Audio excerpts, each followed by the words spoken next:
Now it's just you and me. And man, I got some stuff to tell you. First, let's get this goofy thing off.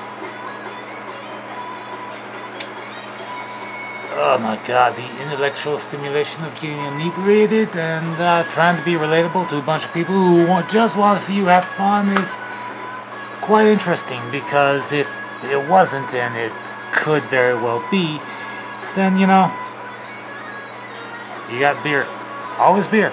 Because beer is the great inebriator, it's the great loosener, it's the great motivator for you to do incredibly stupid things that for one reason or another don't exactly agree with you normally, even if you were sober, or even if you were just out of your mind. Because I just read a article about Rebecca C. Hall, a newscaster in the 1970s or something, who live on air just blew her brains out. Because, you know what, she was trying to sensationalize the news. She was trying to do her thing. She was trying to be who her bosses wanted her to be, and that wasn't exactly working out. No, it wasn't. So the very fact that we've got this weird equinox of a major first in the presidential election, as well as a major first in like the freakiness of the clowns and the weird forest thing going on, and everything else, it's strange. It really is strange. I'm not even gonna fucking lie about that, because why the fuck would I? I have no reason to lie to you guys. On a side note, this next part goes to Markiplier, Jacksepticeye, PewDiePie.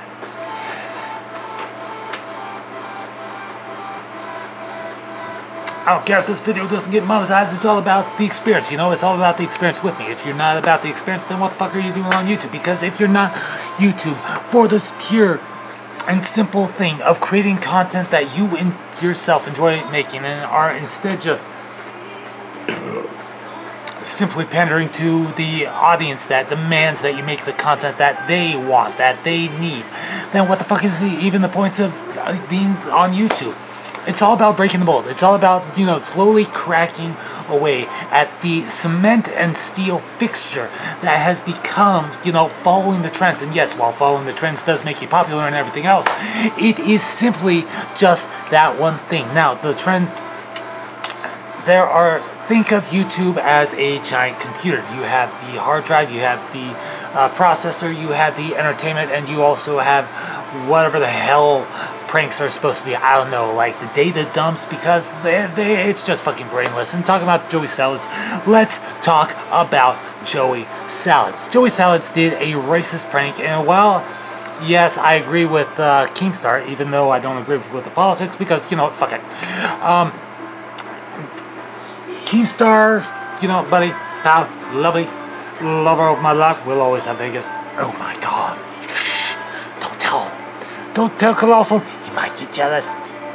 Anyways, that all aside, I completely agree with you. I listened to the Baited podcast and everything else, and it just got me thinking. It really did get me thinking that, you know what, maybe it's reaching a boiling point where pranksters are going a bit too far. They're going a bit too far in the way they make these videos that pretty much state that, oh my god, we have to be sensational or else people won't love us. The very fact that they're getting driven to this point of desperation in their pranks is absolutely maddening.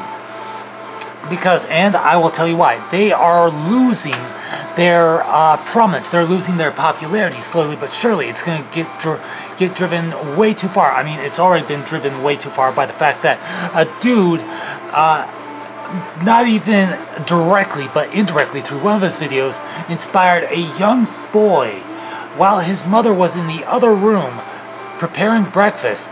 A young boy tried to do the hanging prank and ended up killing himself. Now that is the most fucked up bullshit in the world, isn't it not? I mean, Jesus fucking Christ, Keem. Jesus fucking Christ. Instead of doing these exposed videos, instead of doing these weird drama bullshit, why don't you report on the shit that actually matters? Why not do a report on a video or even a series, not on the fact that Scarce uploads 20 minutes after you do. Oh my god, that's just whiny fucking pathetic bullshit that no one really cares about. The only person that actually affects is you, and you are better than this. You are better than anything. You went from being a fucking DJ, for Christ's fucking sake. And yes, being a DJ is fun on some levels. I'm not gonna shit on the whole entire industry, because you wanna know what? Shit happens. Shit just happens all over the place. But the very fact that you went from being a DJ, like an anonymous face, a person with a mask that didn't really have any sort of grounding, to this powerhouse of bullshittery. That's pretty much the only way I can describe it, is a powerhouse of bullshittery. The very fact that you went from being absolutely nothing to Thwomp is good. And by the way, Thwomp, if you don't know, if you haven't played Mario Brothers, fuck you. But if you have, yay, awesome, love you. But Thwomp just stops the shit cold. Thwomp just knocks it into the nail hard. I'm not talking about drunk. Hold on.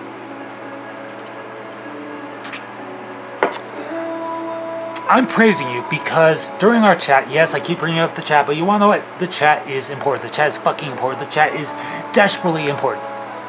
Because in the chat, I got to know you more personally than I would either listening to the beta podcast or watching any of your videos. I'm not going to do any editing to the point where there's like blah or blah there. But I'm telling you, team, I'm telling you, Daniel, that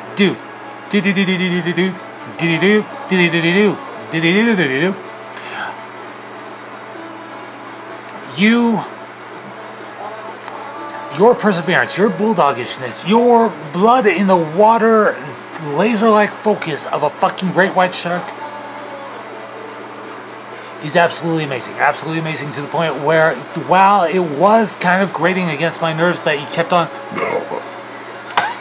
hammering against some of the more bullshit points of the chat, you showed me all kinds of facets of your own personality, and I saw past the YouTube persona, because I know you're a good person deep down inside. This isn't who you truly are. This is just, you know, someone that, there you go.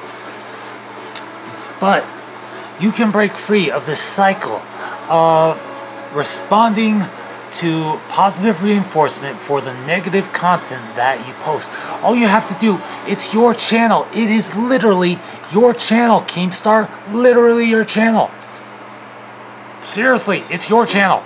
What the fuck are you listening to the pandering idiots? Why do you have to continue being the same stubborn 12-year-old child that you're acting like?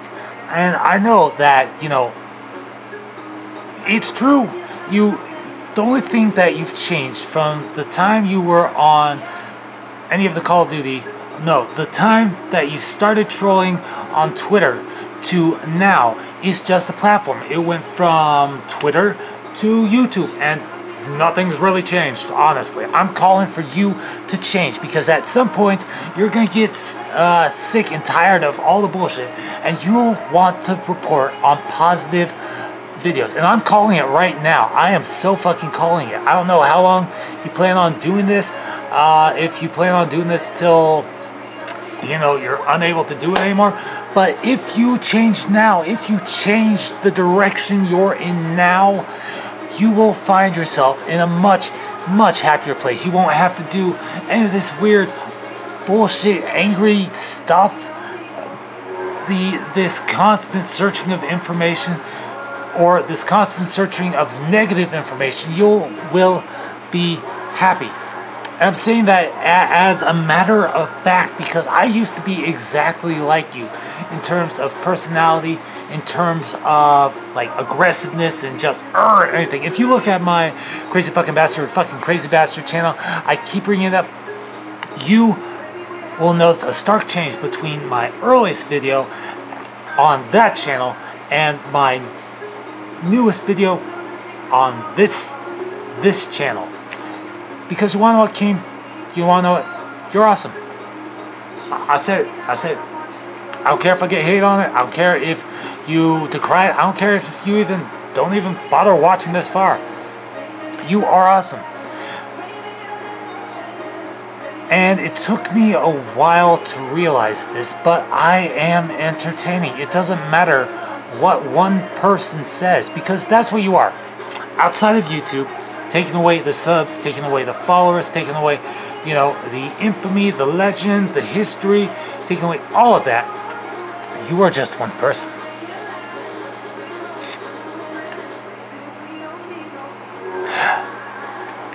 And yes, while you do have a following of 1 million or so people, you're just one person. One. Just one. One single human being out of billions. Actually, one single man out of 3 billion. 3.5 billion. Somewhere in that range. I'm not even sure. But the fact is, you have an amazing platform. Now, it may be making you money, but is it making you happy inside? Think about this. Okay, whether you realize it or not, your YouTube persona leaks into your actual persona.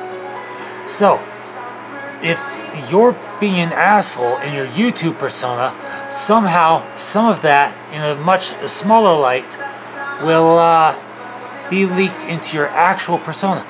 So the way you interact with your friends, the way you interact with your coworkers, the way you interact with your wife or the person that lives with you, you need to change the way you work on the inside, so that way you don't keep responding with negativity on the outside. And yes, I realize I'm drunk, but I don't really give a shit, because I'm trying to help you out, man. I'm trying to help you out. Positivity is what I'm all about. Regardless of how you respond to me, if you respond to me in whatever way you respond to me, positivity is what I'm all about.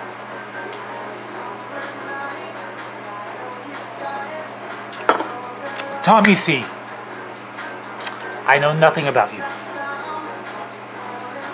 Let's get that out of the way right now.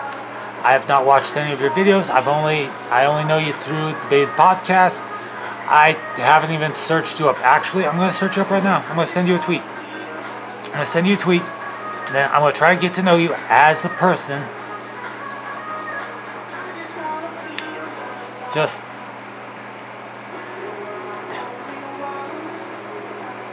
let's see, where are you? Okay. Tommy.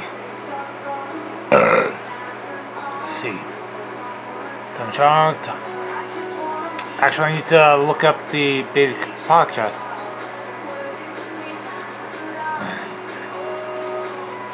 Tommy, actually, before I even try to get to know you, I want to ask you a few questions, and this is vitally important. Because, number one, in the Baited Podcast, you kind of act as an opposite to, well, not so much an opposite, kind of like a meter. So, you pretty much act as an opposite. Let's not fuck around here.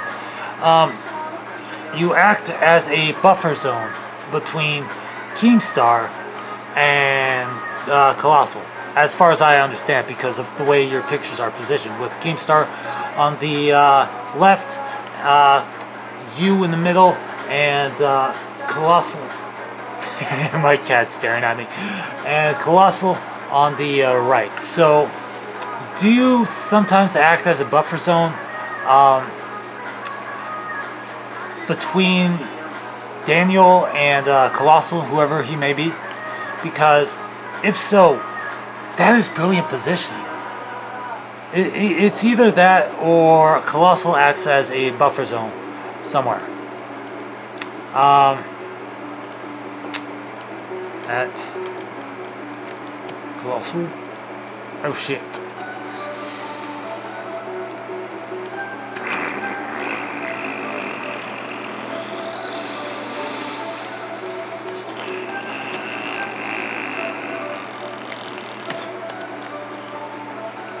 My nose itches. God damn it.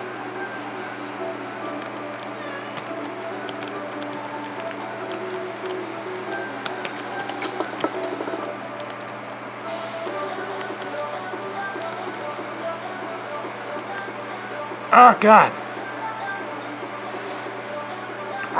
I don't know what the fuck I was actually talking about because the Nintendo Switch looks like a bad cell phone.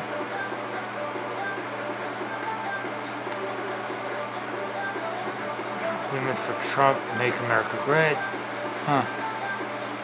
Modi, need to get down to Greg's.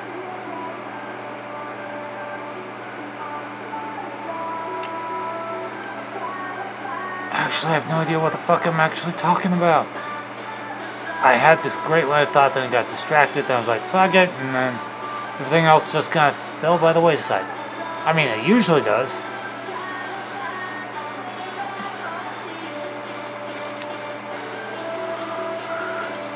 I'm gonna watch Netflix.